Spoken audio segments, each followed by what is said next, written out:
Welcome to another episode of the Kick and Cover podcast. Today we have Joel Derge with us. Joel Derge is an assistant football coach at uh, Tippecanoe High School or Tipp City High School, or however you want to phrase it, depending on who you ask around here.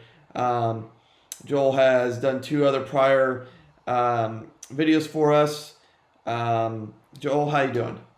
I'm good. I'm just living the dream here on Thanksgiving break and ready to enjoy some college football after we're done here. Oh yeah, that's why I'm glad we're getting this in so early. And at least you're not a Texas fan right now, because that disappointment yesterday was Oh, that was not good at the buzzer, wasn't it? no, that was yeah. Close to it. I have a couple buddies that are Texas fans. It's not very good. Only thing I look forward to today is Michigan losing, so both of us really probably could just text Carl Stanbury and make fun of him. Absolutely. They're a pick'em game against Penn State today, who's 0-5, so that'll be exciting. Yeah, God. Yeah, our ROC is a big Penn State fan, and yeah, I give him just unrelenting crap at this point, just because how their season's going. But oh well. So anybody who hasn't seen your videos or doesn't know you, you want to kind of give a quick rundown of your background and kind of how you got to where you are today? Yeah, I began coaching when I was 19 years old at my alma mater, and I coached there for 5 seasons. A few at the middle school level, and then 3 or 4 at the high school level. And then that's when I got out of college and got my master's degree in special education and phys ed and all that good stuff, and found my way to Tipp City, and I've been there ever since. I've been here now for 8 seasons. I was a head coach for 4 of them, and my first 2, I was a offensive coordinator and a defense coordinator. And then I was head coach for 4 years, and then I've stepped down recently, and I've just been coaching on the defensive side of the ball, helping out with special teams, and just living the dream with 2 young kids at home. Oh, I hear you there. I got an 11-year-old daughter in the other room, Coach. So, kind of what I kind of wanted to get with you about was kind of install practice schedules, and then kind of some drills you guys do in the gym, because I know you guys, it's stuff you can do year round, and I think that's something. I mean, people always talk about like especially in our state with the 7-mans, what offensive coaches can do, what defensive coaches do, but nobody really ever talks about special teams time, and we'll kind of hit that as we go. But first, I mean, on the screen for anybody watching and not just listening, Coach Derge has his install schedule on the screen. We kind of want to break that down real quick, kind of how you went through the process of installing stuff in the summer. Yeah, first and foremost, as the head coach, I was the offense coordinator and spent a lot of time doing that. And then Saturdays and Sundays, of course, I did a lot of defensive work with the defensive staff. And this was my way to make sure that I was organized. And the drills I'm going to show you guys today is how I really involved myself with the special teams portion of it. Because once the season rolled around, it was really hard for me to try to coordinate all 3 sides of the ball, or you guys know how that can be. So I really, like you mentioned, worked hard in the spring on special teams and those 7-man individuals, and then we also incorporated it into our summer too. So the drills I show today, I hope that everybody can use. But first and foremost, if you look, you can ignore for this podcast, of course, the offense and the defensive emphasis, but focus your eyes there on Monday special teams of the first 2 a day. My baby, as the guys that have coached with me, was always punt. I think Jim Tressel said that the punt is the most important play in football. I've lost games and I've won games with the punt. And so I always wanted to emphasize that on that Monday. First, just a 9-man rush. We would install it then, and I'll go over a couple practice schedules of how we did that and things like that. But punt was since I called the offensive plays, I was always attached to the punt for the most part. And, I really thought that, I would have the fakes installed. I would have how to have the shifts and the trades and all the things that are special with the punt installed the first day of 2-a-days. And then, it was just kind of a mindset for us. We're hopefully going to score a lot of points that year.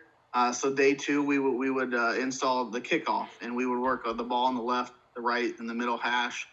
Fortunately, we had a couple really good kickers come through the years and things like that. And we actually have a kicker playing today against. By the way. What'd you say? That is a vast understatement. Yeah. I want to try to be humble, but we got a kicker today. He's playing for Pitt, and they're playing Clemson, so hopefully they can knock them off and things like that. But I know you guys over there at Fairborn have loved our soccer team over the years. That one that's at Pitt now is a freak, and I still stand by my statement. He's the best kicker I've ever seen in person at the high school level. In person, ever seen. And I can tell you, when he was a freshman, I had never coached him before, and when the ball hit his foot, I'd never heard a sound like that before. And honestly, he didn't even play for us as a freshman because we had a really good one before him. But he's playing basketball now in college. But we really focused on that kickoff on day 2, and most of our kickoffs through my years as the head coach went into the end zone, fortunately. But we wanted to work on those angles and the cover drills and all that things like that. And again, it's a mindset that you're going to score a lot of points, so you need to work on your kickoff team. And obviously, we would review punt that day. And then looking into Wednesday, if you're going to score a lot of points, you need to work on your PAT field goal team. So we spent time with our linemen during individual, maybe on Tuesday, to teach them, the fundamentals of what to do on PAT field goal and things like that. So we would install that first on Wednesday. And then on Thursday, we would work kickoff return. Hopefully, if you're playing good defense, you don't need a kickoff return very often. So we really just had one play on our kickoff return. That was a middle wedge. And so we'd install that on Thursday. And then obviously reviewing things throughout the days and things like that. Friday would be, what does it say there? It just kind of be a review of some things, punt return, left and right. Oh, punt return's the main one there. And we kind of set up a wall left and right. We'd also fair catch it at times on purpose. We'd also not have a guy back there. 30 seconds left in the half is a time you don't need anybody back there to mess anything up. And then we review some things. And then Saturday would be obviously a review for all. We had our inter-squad scrimmage that day, but we also punted from the shotgun that day, which is something different. And I've used that, I think, 2 or 3 times in my career where our quarterback just punted it.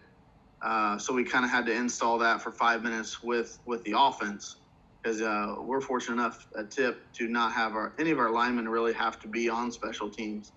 So I'll show you guys kind of the practice schedule of how that worked and how we were able to save a lot of time with our offensive line and things like that. So I'm pulling up, this is 2018, so this was the last year I was the head coach, but this is basically our practice schedule on that Monday.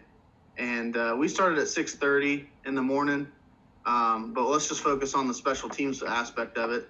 At 6:40, we introduced our punt in the varsity locker rooms and went over our core values and all that good stuff.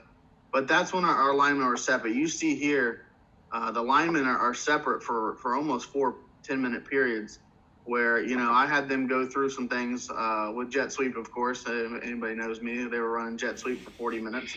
That's for another podcast, Joel. That's for another podcast.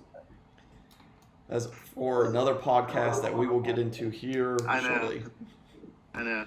Hopefully you can hear me all right, because when you talk, it's a little choppy, but we'll get through that.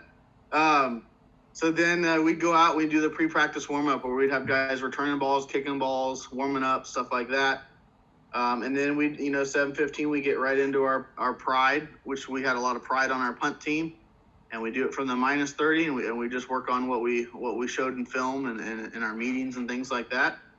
And then, by the time we started practice period 3, I was given a speech for practice and blah, blah, blah. And the linemen had been blocking jet sweep for an hour and a half. So when we got to team, they better have figured that out, if that makes sense. So that's basically how we kind of broke down pride that first day. And I think it's important. My personal belief is on Friday nights and things like that, I didn't coordinate special teams, but I definitely made it an emphasis as the head coach to be the first thing we're going to work on, because that's when our kids are focused the most. We did not work on special teams during June and July, other than the individual drills with it, but not the actual 11-on-11 portion of it. So I think it's important to make sure that you start with that. And then if you look at the 31st, which would have been the next day, but we would just do defense first. So you see the TNTs of our defense would have their hour to basically work on their stuff. But again, this is your special teams podcast, and nobody cares about that. So like I said, we'd do kickoff the first day. We called it the bomb squad. We would show them film of successful kickoffs, unsuccessful kickoffs, bad coverage, poor coverage, good coverage, stuff like that. In that meeting with film, we'd move to the field. We would warm up. But this is something that I think you mentioned briefly. People really don't work on special teams that much, especially when you talk about doing a circuit with it or building the fundamentals and things like that. These are all things that I'll show you drills of that we did in the spring and in the summer, but we also tapped into them. This first day we learned we would do kickoff. So your good old buddy Stanberry would do what we call the Coombs drill, which we got from Ohio State. Another coach would do the compression tackle, the 2-on-1, and then we had another coach just timing the kick with the kickers, because obviously we didn't get the time to do that in the summer with them playing soccer and other things going on. So we would always work on timing the kick, and then we'd have a first and second team on the whiteboard, and we would work the ball return left, middle, right, and all of those things. So that's kind of how we broke it down. If you look, if we started that special teams meeting at 6:45, we would really work special teams for basically 50 minutes, other than subtracting out warm-ups and stuff like that. So we definitely made it an emphasis for our kids. So kind of where we're going to go next is kind of the drills. And the one thing, me and you talked about before coming on here, and we've kind of texted back and forth, is stuff you can do year round. And I think that's kind of massively important. We talked about that at the beginning of the podcast. But I think it's such an underrated part. And I was watching a clinic last night by Coach Hurd at Akron, and a lot of this, about half the drills he showed were stuff they can do. You can do in the spring. You can do without pads. I think that's kind of massively important. So kind of let's start with this and then kind of go from there. And like I said, I'll stop in and get questions now that I got my internet fixed a little bit better. So yeah, feel free. I talk fast, so feel free to just tell me to shut up or whatever. But basically, like you mentioned, these are drills that we would essentially start in April and work throughout the spring. And again, this was my way as the head coach to tap into special teams. My special teams coordinator was over coaching track and things like that. So this was a way for me to coach special teams and get to know those guys. We also, during the summer, have a smaller weight room. We'd only fit about 40 guys in the weight room. So, on camp days and days that we could have a ball involved, we would always go to the gym and do these sort of tackling drills, if you will. And some of them will not just only relate to special teams, they'll also positively transfer into your defense, of course, too. And a lot of these drills I got from just local teams. You and I live in the Dayton area, so I've been to Ball State spring practice, Miami, Ohio spring practice, Ohio State, of course, Cincinnati. And that's just kind of a challenge to those guys watching this YouTube channel is go to spring practices, because those college coaches get paid a lot of money to come up with some awesome drills, and I didn't come up with any of these drills. But they showed up on film. Two things on that real quick is one, that was one thought I was having last night before we came on and filmed this, is how more special teams drills could help improve our tackling, because I think you can always improve your tackling. I think that's just general fact. And then the other thing is, I was talking to the special teams coordinator at John Carroll yesterday, and that's one thing we talked about. Maybe the one, knock on wood, good thing about that we have right now is we might be able to go visit some college practices this spring that are actual like normal week practices, because a lot of D2 and D3 schools aren't playing till the spring. Like John Carroll's first game's like March 12th or something like that. I'll have to wear an extra layer so I don't freeze up in Cleveland that time of year. It's the only part of the state that still really snows. But I think, to your point, that'd be a great opportunity, especially for special teams guys, to see how sit in a special teams meeting and kind of be barring COVID allowing us to actually be on their premises and watching how they practice stuff. Yeah, absolutely. Like I said, man, Combs was the best at Ohio State, and this is his spider drill tackle.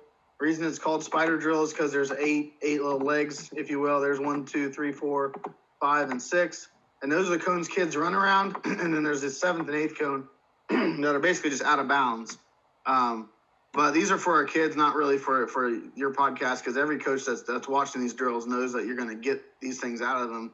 But you're going to get open field tackling, you're going to get angle tackling, you're going to get breaking down on the sidelines, because I think that's something that's unemphasized through coaches. How many times a game you could watch college or high school football and you see late hits out of bounds? This is a way that we can work on breaking down on the sidelines and not getting that penalty. Eliminating the cutback is probably the number one objective that we want through these drills. And then, like I mentioned, our weight room's small, so we can use them as agility drills too. So again, this is spider tackle. I've evolved this over the years, but the kids are just going to run around the middle cone to start to make it the easiest. Okay. And this is obviously just an open field tackle. Now, breaking this down, we want this tackle made as close as we can to that volleyball line. And that's what I use is the volleyball lines. But this is our kicker. And he's breaking down there on the sidelines. You know, you see him kind of run over that line there, and that's not what we want. But some of these are good, some of these are bad. But we want to see him buzz his feet and break down more. And he kind of came across the guy. But we do want to see his eyes on the thighs and hands on the hips and things like that. And these are drills from 4 or 5 years ago. But this guy in the green shirt does a much better job of buzzing his feet and eliminating the cutback. If you see him, it's just like playing basketball. He's got his feet set just like at the three-point line there, and he's forcing that guy to take that path, and he doesn't. So if he cuts back, he's right in his path. And I won't go through all of these, of course, but here's a nose guard and a quarterback. Okay, you see the nose guard does a really good job of attacking the midline, and making that tackle for like a 1 yard gain, if you will, and forcing that quarterback out of bounds. So we'll kind of fast forward to more of the angle tackle. And here it is right here. I just told each of them to go to the right. So this is where the agility comes in. And the key point here is this guy is going to try and score a touchdown, of course, this is the pylon. And the straightest distance between 2 points is a straight line. So he's going to obviously try to run down the sidelines and go score. But if he wants to cut back one time and come over to this pylon, he can. And this kid in the gray shirt, he's one of our corners, does a really good job. And we coach this really hard, is the banana route. If I'm drawing a banana here, we want to do that and force him to have no cutback, and we don't want to hit the guy out of bounds.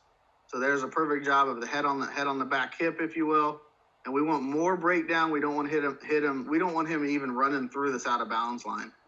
And we got better at that over the years. Again, these are drills from 4 years ago. Now, you're basically never going to tackle the guy on the left side of that line, but that's the goal. We want to have a goal for the kids. And he made the tackle there on, let's say, the 4 yard line, on the 4 yard line. That's a lot better than the 1 yard line. And obviously, if you're a bend, don't break defense, you'll take that. I'm just going to say, Coach, that I am extremely disappointed that Mike Derry is not demonstrating any of these drills. Yeah, this was in the spring when I just grabbed 7 kids or so. But you'll see me get in some of these drills, I think, eventually. Well, that's not fun. Yeah, guy in the gray shirt does a really good job forcing him to go one way, and that's out of bounds or the direction.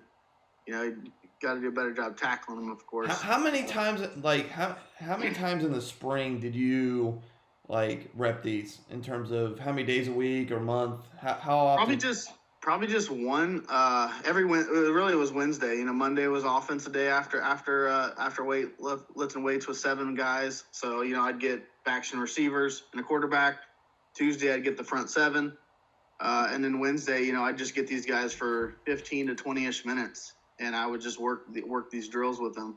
And of course I would try to get different 7 guys every week.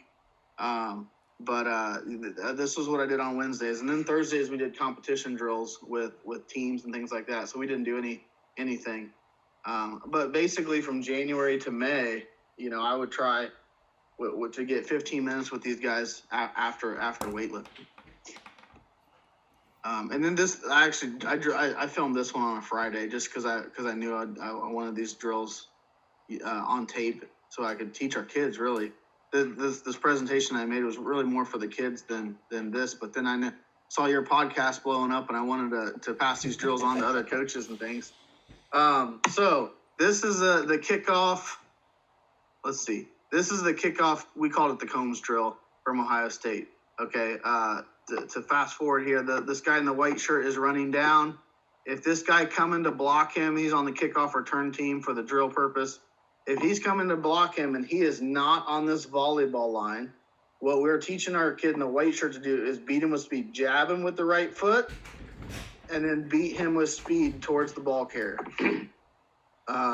If this kid in the gray shirt beats him to the line, then what we want to do is go what we call back door behind him. Use his momentum against him, go behind him, and then obviously get back into our lane. And then all these pictures are just for our kids. But as we see some clips of it, the blocker will come from the other direction. As we see some clips of it, this guy right here has to make a decision. Is he on the line or off the line? If he's off the line, again, we're going to jab at him and then beat him with speed. And that's what we do there. You can end it with a tackle if you want. But it's really hard for these kids to get. This kid, these guys, the way I do it, they should be meeting at this little, what is that called in math? Apex? I don't know. I mean, I teach PE, but he should be going right there. So this kid has time to react to it. I do get these guys going out of their 40 stance so they can get better at their 40-yard dash. But as they run down, that's an easy read for him. He can tell he's off the line, jab, beat him with speed with the left foot, and then you can finish with a tackle if you want to. But I was the only coach there that day. I was just emphasizing the drill that is. The gray shirt guy gives him a bat hard because, these guys are going to retreat. So he gives him a tough read. So you see the guy in the green go pretty wide there. But again, if he gets to the line, then you want to use his momentum against him to go back door. And just a few more clips of that. You see that again, this was a Friday, so this kid's in khakis. This kid was an all-state linebacker, but the guy in the white shirt makes it a hard read for him because he gets on the line at the very last second. Yeah. So he's trying to go back door on him, and he kind of gets out of his lane. But I think you guys get the idea of it. You got any questions with that, Coach? You guys use that drill? No, literally, this is almost identical to what I was watching last night. This is fantastic. Yeah. And I agree with you 100%. That last one with your all-state linebacker there is a little wide, but I mean, what I do. I mean, how many times do we harp as high school coaches about getting back in your lane and not drifting too far? I mean, it's a constant thing that's echoed, and I think drills like this help, especially when you're able to do it in the off season. We also harp that kids don't, on the scout team, they always mess it up. Like I said, if you guys are watching this at home, try to get him to get depth so that the read isn't as bad. And apparently they weren't listening to me that day, but that's a good look at it. So that is, we called that, you can have called it the avoidance drill. You can call it whatever you want, but I think I'm showing some of the same clips after a while. So let's look at how this looks like on a kickoff. And it's really hard for me. I think we're going to look at this kid right here. If I get it wrong, I'll just rewind. Yeah, it's this kid right here. So and now these aren't perfect lines like in the gym, but we're looking at this kid, and he's getting blocked by this kid who's like kind of guarded by the pole. Now, at the moment he makes a decision, or the ball is caught, essentially, is that kid, I'm going to do the best I can on a laptop and all that good stuff, is that kid on the line? The answer is probably no. So what's he going to do? He's going to jab, perfect jab with the right foot. He's going to beat him with speed. And now that kid's going to clip him or do something stupid. And we just won. That kid was one of the best kickoff kids we had. And now this is a separate point, but if somebody else is going to come block you within 10 yards of the ball, then you got to go through him. You got to go through him. Now, this kid doesn't end up making the tackle, but you can see he did a really good job of taking on two blockers, if that makes sense. I'm going to try to find that same kid. We moved him around. So here he is right here. Okay. Here he is there. I think he's going to get blocked from the left tackle, the guy that's off the screen over here. So right now, he's already even though the ball's not caught. And again, we teach these kids who's going to block them on Friday night. Now, obviously, the other team can make adjustments and so on and so forth. But this ball's in the air still. But this kid has decided that, hey, this kid is in line with the return man. He's in line, so I'm going to use his momentum against him and go back door on him. And the kid doesn't even touch him. And then again, he can hit him in the back and penalize him and things like that. But you can see the other guys are being blocked, and that is not good. But this is the point was what that kid did. He did a pretty good job. Again, I'll rewind that, go slow-mo. He's in line, so he's going back door, and now he's just got to get to the ball carrier that's being ran away from him. So that's kind of how those drills show up in a game. One that we jabbed, and one that we went back door on. All right, the next one's just kind of a walkthrough. As coaches, we walk through a lot of things, and I think this one helped us tremendously. And now I saw this show up. One time we played a really good quarterback that's playing basketball Division I, I think at Texas A&M, but he was a quarterback, and we saw this on defense where we had a spy thing against him, and he came out of the pass rush, but our spy guy was right there to make the play when it came out of the net. What I want you guys to imagine, if you haven't heard of this drill, is these 6 guys are a basketball net, if you will. Well, that's not a very good picture, but they're a basketball net, and I'm going to try to run through that net. If you are a safety, or if you're maybe the kicker, you want to make the tackle when the ball comes out of the net. All right, you don't want your kicker one-on-one with 10 yards to try to tackle the fastest guy in the world. So if I take this return, now watch the speed, coach. That's a joke, but if I take this return up the middle, what we want is a 2-on-1 tackle there, a 2-on-1 tackle there, and a 2-on-1 tackle there. Again, this is just a walkthrough, but kids don't really understand how this net should form. Now, if you had a safety that was standing way back here, and all 6 of those guys got blocked, or somebody missed the tackle, and this guy came out of the net, you wouldn't want him to tackle it in space. So watch what happens when I choose a side. If I choose left, okay, you see kids come together. You know, the red kid was really on his own. These 2 kids compress the tackle, and these 2 kids are going to compress me, and this kid becomes the safety, the kid in the green shirt. So let's rewind back. The kid in the green shirt actually becomes the safety, and we don't want him taking an angle way over here. We want him to take an angle that he gets this ball, he makes this tackle as soon as it comes out of the net. Okay? No, I really like this, coach. So this is something definitely I'm going to steal. I like this a lot. And as we get into week 8, we don't work on we would never work on coverage. Like, we would punt the ball, we'd make sure we block the people we're supposed to block. The ball would go in the air, and half the time, literally, I studied this, like, I think only 2 times a game that guy would actually catch it. But we would rep it in practice like 10 or 12.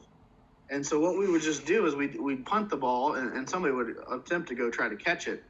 But then we would just have a live coach that put up his hand. I don't have any film with this, but he'd put up his hand and say the ball's caught over here. And then we'd watch our kids kind of jog over there and form a net, and then he'd return it inside the net. So here's one more clip of it. I decided to go right here. So the kid in the black shirt's on his own.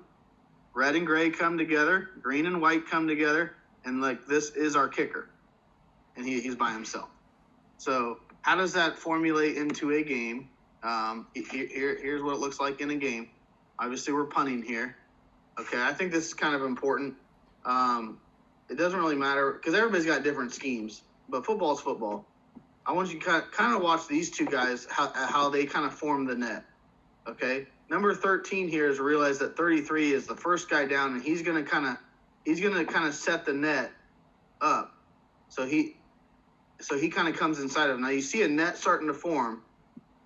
This was like 4 years ago before we kind of incorporated this net. Now one guy's being blocked, not a perfect world. If you remember back to the gym, and again, I had 6 guys, but again, it's not a perfect world. We don't have 6 guys down there. The net looked like inverted to what you see now. You see those dots, that's what the net looked like in the gym. Well, here, it kind of almost looks like an umbrella. You know, it's not going to be perfect because it's an open game and people are being blocked. But if I pause it right here, you can obviously see that now this guy's being blocked, and 13 did a really good job of folding inside 33, but 85 needs to realize, 15's being blocked, and there's a lot of space here. We look like we're going to tackle this guy, of course, right? We got a good net formed, but we didn't do what we were supposed to do. We had 3 guys down there. at the point of attack to make the play. And just obviously it's a team game. One guy, needs to set himself better on that net and make the play. One more, I think here. Again, you got sophomores running down there. You gotta drill them on these things. Okay, we got one guy here and one guy here, so it's a 2-on-1 tackle. This did eventually get called back for blocking the back, but in this clip you never see any of these kids run and gather, come to balance, or even closely remotely work together. They both just essentially slid to the ground, and that guy went up inside, and again they thankfully got called back. But that's how those drills can show up in a game. All right, so how does that look like, in the gym, and how do we drill it? Like, I literally just use the volleyball lines. The volleyball lines are the boundaries, if you will. The first 5 yards, I want to be a sprint to that line. First 5 yards, I want to be a sprint to that line. And once you get to that line, that's when you start compressing. You start compressing and you work together. You can't leave until the ball's thrown. Again, how does this become a defensive drill? Well, if a quarterback's throwing that bubble screen, your corners and your safeties can't break off until the ball is thrown. They got to cover the deep guys and all those other things. But don't leave your mark until the ball leaves my fingertips. Once it leaves my fingertips, you can go. And that's what you see the kids doing there, doing a pretty good job of running down. You see that they sprint to that first line. Again, and make this as big as you can. And now they're starting to compress themselves, and they're working together. This kid in the red shirt's a nose guard. The other kid was like an all-state linebacker. He got outside of him. That's not supposed to happen. But if he gets outside of your buddy, then just like the net drill, the guy in the black shirt should try to fold in behind and be the safety and break down on the sidelines. Now, the kid went out of bounds, so the drill's over. But some of these will be better than others. And you see me there, I can't even throw the ball like 20 yards. So I have to scoot up. But kids can't leave till the ball's thrown. And now they're down there. Here's 2 DBs. Here's our kicker. Again, we don't coach we don't coach that with our other kids. He's holding the ball with one hand, and that's what we want. We want him to go up in the middle. We want to compress the space. We want to come to balance. We almost want these kids stopping when they make the tackle, because that's what's going to happen on a Friday night. They're not going to run through on the back hip. They're going to run their feet. But kids will get down there at different speeds. You see that our safety got down there before our nose guard. So we want 4 hands on the tackle at the same time. It's not going to happen like that in a perfect world. There's 2 and there's 4. But the goal is for the returner, I'm going to probably get tackled because I'm outnumbered, but I got to get down there and score without being touched by 4 hands. So here's how I kind of progress this to 3-on-1. Again, I got this exactly from Ball State. Their special teams coordinator there showed me this drill. They're literally just running around a cone, and when I throw the ball, just like the referee says Friday night, ball's gone, right? So your D linemen don't hit the guy, right? I kind of get them. I use those words so the kids hear them and stuff, and I coach those things. But the ball's gone, and then they need to run down. Now, the boundaries for this drill is the basketball court, so we're talking red to red. But it's 3-on-1. It's 3-on-1. And again, his job is to go run past me or whatever without being touched by 6 hands. Okay? All of these guys, of course, are just trying to touch him with 6 hands. If he gets touched by 4 hands, then he wins. 1, 2, 3, 4, and then you see the gray shirt kid, 5, 6. That's exactly how we want it to look. Since the ball carrier chose left, the gray shirt becomes the safety, and he needs to fold inside, just like we talked about with the net. Remember, with the net, we don't want this gray shirt guy running this way, because now he has to make a tackle in open space. We want him to make it right when he comes out of the net. Just 1 or 2 more. Now, again, I'll change them in position of where I am, and I'll also throw it to a corner at times, you'll see. But right here, I'm just kind of throwing it up the middle. This does happen where a third guy doesn't always come out the same speed as the other guys, because he's like at the tail end of the cone. But they do need to communicate left, middle, right. And it's not going to be perfect how it happens, but they understand, 1, 2, 3, 4, and then the gray shirt guy I think gets him right there. So it's always not going to be a perfect net or anything like that, but I think the biggest thing is kids love these drills. They actually look forward to them on Wednesdays. I do this drill still today on our tackling circuit for defense because it helps with our bubble screens. It helps with the option when they pitch the ball out there and stuff like that. So, I love these drills because kids love them too. The option, we don't see that. What are you talking about? What'd you say? The option, we don't see that. What are you talking about? Once or twice. So you see there that the kids don't all run down on the same path, but they got to figure out where their teammates are. And you see the first guy down there really becomes the safety, unfortunately, because the guy went inside. All right. So we progress. Oh, this is actually if I show you any game clip, this might be the best one ever. These three guys. That's my praise right there. They might be better than the jet sweep, but I hope honestly guys learn from this. But these three guys, now in a perfect world, they're going to run down and they're going to cover every 5 yards, and that's all clinic talk, right? They're going to go down and cover, but sometimes they get caught up in their blocking scheme or they're being held or whatever. What I want people to watch is the left guard. That's this kid right here. Okay. He's the left guard, and he realizes, man, I got out of there quick. And the ball's kind of kicked my way. He actually kind of realizes that, I'm the corner. I'm the guy that's supposed to be on the outside or setting the net, if that makes sense. This is the tackle, I believe. And this, I think this is the end, getting his butt kicked down there or something. We got to get a new end next week. Yeah, this is our end. He's still down there. But this kid does a great job of realizing how he came out of that circle is he needs to be the guy that's on the left. Now, this is against Trotwood, and they've won a lot of state titles. These kids are athletic, so you're going to see us miss a lot of tackles. But here's the net foreman. We got three guys forming the net. They got one blocker. But I think our left guard sets the edge pretty good, or at least understands where he's supposed to be. He does get outside of him because those dudes are very athletic and quick. But he fumbles the ball. We got guys around it, and he fumbles the ball. We end up getting the ball there. But going back to the beginning, this was the guy that became the corner. He became the left guy that came out of the cone in the gym, so that he could. Miss the tackle, of course, but you get the idea. Well, I'll give you credit there, though. It's very good pursuit from start to finish. Like, even though he misses the tackle, he gets up and continues the pursuit angle.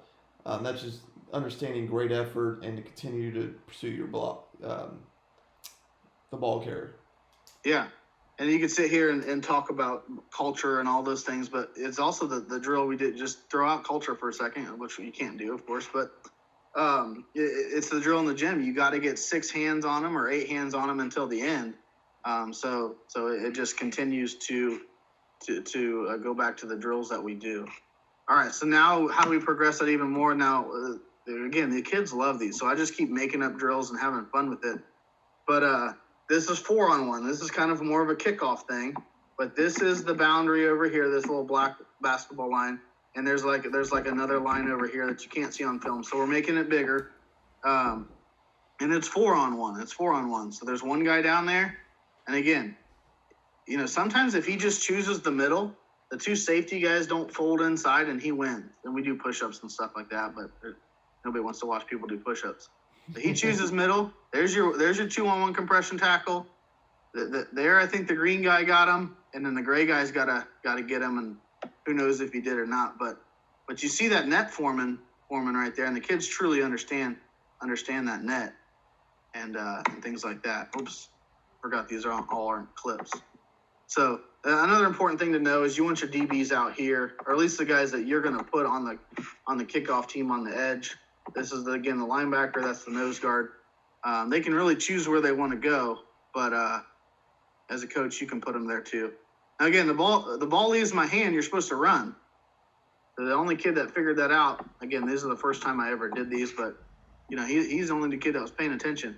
And you notice I kicked or cornered the ball to the right, so that just makes people change their angles and stuff. It really makes this guy in the gray shirt think he's more of a safety. okay? But kids aren't running down at the same speed, which kind of sucks. But this is why kids love the drill, because it's just me against you, have some fun. That's what we want. If he's having to dance like that on a Friday night, we got 11 guys running down there on a Friday. So one guy got him. He got him again there. Two guy got him. Red guy's still working. Gets him, and then the white shirt runs into him there too. So again, kids love that drill. All right, a few more drills here. The difference, okay? Again, Ohio State talks about the difference. Hands up, thumbs up, elbows in. Okay, this is where you get to see me do some drills and laugh at me or whatever. But so you know me, I run a lot of jet sweeps, perimeter offensive runs. So I thought, hey, how can I get less holding penalties a year, but also help our defense and our special teams? So we do this drill every single day for 1 minute. You saw back on my practice schedule. You guys can rewind if you want to, but we do this drill 1 minute every single day, and we work on hand placement. Thumbs up, elbows in. You don't need a helmet for this drill. We do it the first day of camp, the first day of two-a-days. It gets the blood flowing. The kids aren't trying to kill each other or just drill each other. But whoever can get their hands on first in an upward bench press position is typically going to win. So green shirt, see if I can pause it. Green shirt gets his hands inside. You can see that the black shirt has his elbows outside. And even though the green shirt's a DB and the other kid's an all-state linebacker, the green shirt will eventually win. It is a 4-second drill, nothing more than 4 seconds. The purpose is not to see who's tougher. We have the weight room for that. We have competitions for that. The purpose is hand placement. The only thing I would say that the kids both of them need to do better is they need to get their elbows straight, because that's why we bench press. We get our elbows straight. But this teaches us how to do our hand placement. All right, there I am going against the nose guard, okay?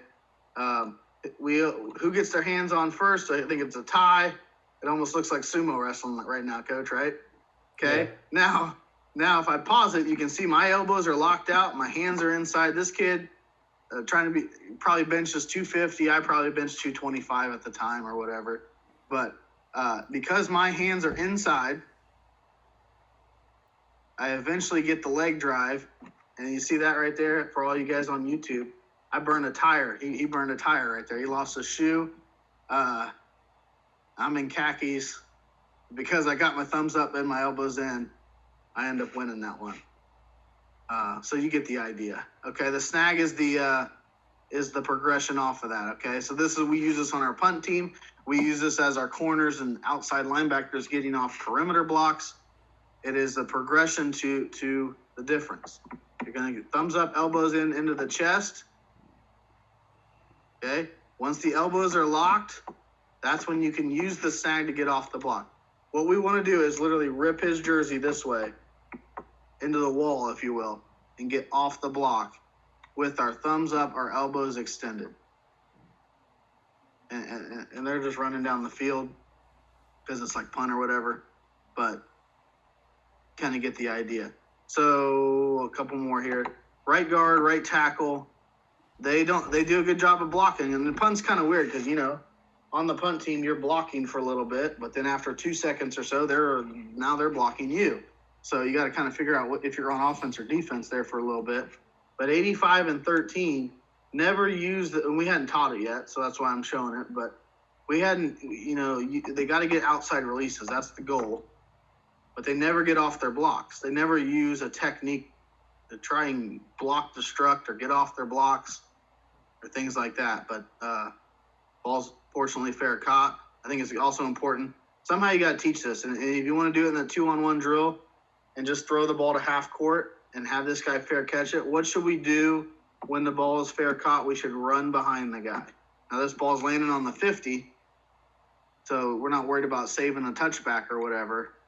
But you can see that this kid saw the fair catch, and he's going to run, and 15 did too. So we're going to run behind the guy, giving him that 2 yards of space. And again, these are for our kids. So this is the exact same drill. We're using that block punt thing, and then we're running down in 2-on-1 compression drill. So I didn't film this from the top, but you can make these drills. You can formulate them however you want in the gym. And again, it's the same drill, just now we're starting it with a block and things like that. So that's basically all the drills that we did in the gym. And I've made up new ones since, and you can too. But you like you mentioned, you just need 7 guys for these drills, and kids love them, and they honestly look forward to them. You know, they come into the gym on a Tuesday and they think they're gonna do these drills, and nope, we got ladder drills for them, and they're like, oh crap, you know. But then when they come in the gym and they see the cone set up, they're happy. So and they show up on Friday nights too. So I think that hopefully the guys watching your podcast will definitely use some of these next year. Now, when you guys do this in the spring, do you, if the weather's permitting, do you try to go outside or during the summer and do these drills? Yeah, and this not really in the spring, but in the summer for sure. We can put cleats on and go out to the practice field. The thing I love about the gym, one, I'm the PE teacher, so it's like my home. But you know, I have lines, and there's really not lines out there for us on a Wednesday afternoon. So I really love the lines and the cones and just having the ability to quickly set it up and do things like that. But in the summer, yeah, absolutely, we can go out there when there's lines and things like that.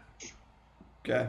No, that sounds good. Like, Coach, I appreciate you coming on and talking with us about some drills. I think those are some good drills. Like I said, there's 1 or 2 of those I'm definitely going to steal for this spring, assuming we're permitted to do some stuff this spring with all these restrictions and all this other lovely stuff that we have to deal with. And then kind of, and how much, when you actually got to 2-a-days and in season, what was your progression like that for drills too? Like, usually when you get in season, it's more just kind of run through your teams against their scout, but how much, as 2 days progressed into essentially 1-a-days, did you keep doing these, or is that at that point you started cutting these off? I think I'll try to answer this in 2 parts. We never really worked on coverage. So like I mentioned kind of before, when we would punt on a Tuesday afternoon during the season, we would never run down there and cover because we worked on cover drills since April or since June for the kids that play baseball. So we just worked on the blocking in the first 15 yards or so. Even on kickoff, we just run the first 20 yards or so and try to avoid the guy that's trying to block us. We never really worked on the coverage part of it during the season because we did such a good job, I think, in the spring and summer. You can evaluate that however you want, but also, you know, if I think kind of what you're getting at is game week. Like, what do we do game week? Obviously, for me, it was dependent on when our kickers could be there. So they typically had games, I think, Tuesdays and Thursdays, but that was in the perfect world. So Mondays, we would always try to do kickoff, return, and PAT field goal. The 3 that involved those guys. Did we specifically break down drills during the season? No, there just wasn't time for it. That's why we spent so much time with it in the spring and summer.